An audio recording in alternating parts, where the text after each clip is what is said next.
folks, I'm Taylor Stewart. And I'm Tyler Tipton. Welcome to the TNT Turkey Day special. We're going to be talking about the Thanksgiving games and other stuff to look forward to this weekend. Taylor, let's start it off, obviously, with the NFL. Okay. I have a lot of big games coming up on Thanksgiving. We have 3 games, pretty important ones. Yeah, a couple of them I see, well, 2 of the 3 I see definite wins. We have the Jets facing the Patriots, who just scored 59 points in their last game. So yeah. Their offense, obviously unstoppable. They're on point. Tom Brady, it's late in the season. Of course, this is when he plays his best football. That's I think we're both in agreement. We think that's going to be a Patriots win. Absolutely. We got Houston at Detroit. I don't know what happened to Detroit this season, but 4-6, they're not doing good. Yeah. Texans looking pretty good. Oh, for sure. I'm going Texans all the way. Now, the one that could be a toss-up, and I think could go either way, is the matchup between the Redskins and the Cowboys. Now, both of these teams aren't playing that well. Not playing particular, but both have great players, and at any moment could play great football. Yeah, exactly. And, you know, I'm going to go, as much as I talk about Tony Romo on this show and the Cowboys, it is Turkey Day, and you know, they are used to playing Thanksgiving. Oh yeah, and they're used to winning on Thanksgiving too, mind you. Okay, they wear like their special cowboy uniforms. Yeah. You know, the ones that got the white right here, and then it's like a different, and they got the stars. Yeah, I'm going Cowboys. It's at Dallas, even though you know they have a home field advantage, but they don't. At the same time, I'm contradicting myself. They don't win that many games at home since the new stadium, but it is Thanksgiving, and I'm used to seeing on Thanksgiving the Cowboys winning their games. So I'm with you on I don't want to pick the Cowboys based on what I've seen so far, but then again, the inconsistencies with the Redskins, it's hard to bet on them because, you know, one week they look great, the next week they don't. One week they win 37-3, the next week they get beat 37-3. I mean, they have a rookie quarterback. I mean, he's doing great. So that's, I don't know, this is tough for me. I really want the Redskins to win this one, but I'm just feeling like Dallas is not going to lose. It's more of a feeling for me too. It's not really logical, because if I was being logical, I'd say Washington. But it's a feel, you know. I just feel. And Cowboys I mean, I want the Redskins to win, and I wish that they would. I'm just feeling, I'm feeling like Dallas really needs this. Tony Romo needs this. The whole program needs it. So hey, Washington needs it too if they want to stay alive. Yeah, but I mean, they're a newer, younger team, and I think that explains kind of how their season is going and why it's going that way. Dallas doesn't have an excuse. Yeah, Tony Romo, there ain't Miles no Austin. Excuse. I mean, there's no excuse. So I think it's do or die for them. Absolutely. And I think it's going to be a Dallas win.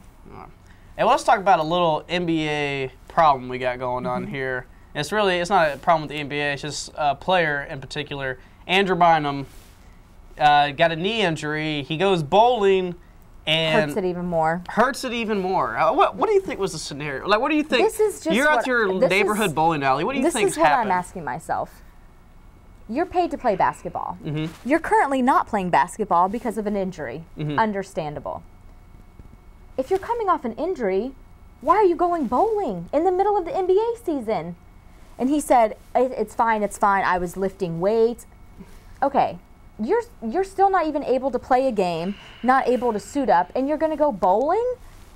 Bowling, of all things, you know? Hey, this is what I got to say about it. I'm not mad at him for bowling like you are, because if you ask me, bowling is a low-risk sport. But, I mean... Like, it's a flick of the wrist, like, I mean... Yeah, but when you're coming off an injury and you're still not able to play, and you... Think of the money you got a knee injury, like, just getting in the elevator is an obstacle. Yeah, when you're getting paid to keep your body in shape and prevent these type of things from happening, you don't go bowling. So... yeah. I mean, this is how I see it going down. He must have been at the bowling alley, and you know he was waiting a long time for those chips and cheese that you get in the bowling alley. You know, bowling alley food takes so long to get, and while he's waiting for his food, he must like chug down a couple of beers or something, and then decide to get like the heaviest ball, whatever. So I imagine he has large hands because he's a large guy. Got the biggest ball, whatever, probably weighs like 30 pounds. Goes and I mean, this motion, I don't see where your knee can really come into conflict, but I mean, well, when it's not 100%, and but his coaches, what they are thinking, I just can't imagine what that call was like. I don't know. Let's talk about a game that's coming up a little while from now on Monday. We got Brooklyn and New York. And this is an interesting matchup because both teams are looking great. The Knicks, what a season they've had. It kind of all started when, after Hurricane Sandy, they played the Heat.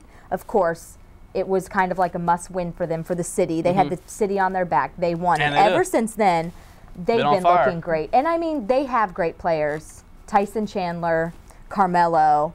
Yeah. I mean, Stoudemire. They have a great team. They just haven't been gelling. But they're looking great right now. Hey, but Brooklyn's looking good, too. Yeah. And, you know, it's funny. We got Brooklyn versus New York. How does that work? It's like Tampa Bay versus Florida. You know, I think they need to change New York Knicks to something else. Like, you need to make it like the Manhattan Knicks or something. Yeah. Because, I mean, I just find that humorous. But anyway, you know, I like Brooklyn in this game. And just because it's another feeling. Now, New York has a slightly better record of them. They have a couple games in between then, like 1 or 2. So we'll see.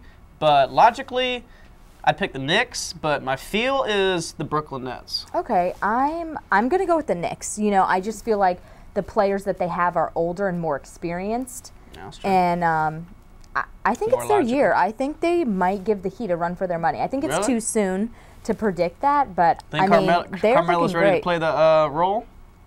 I don't know, but they're looking great. And I mean, Brooklyn is doing great also, don't get me wrong. Yeah. But I just feel like the Knicks, ever since this hurricane, I don't know if that woke them up, but they've been playing great basketball ever since. Yeah.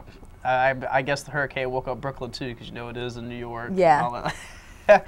Brooklyn, the Brooklyn Nets. God, that's so funny how they got Brooklyn versus New York. How does that work? Anyway, thank you for joining us on the TNT Thanksgiving Turkey Day special. I'm Tyler Tipton. I'm Taylor Stewart. We'll catch you next week.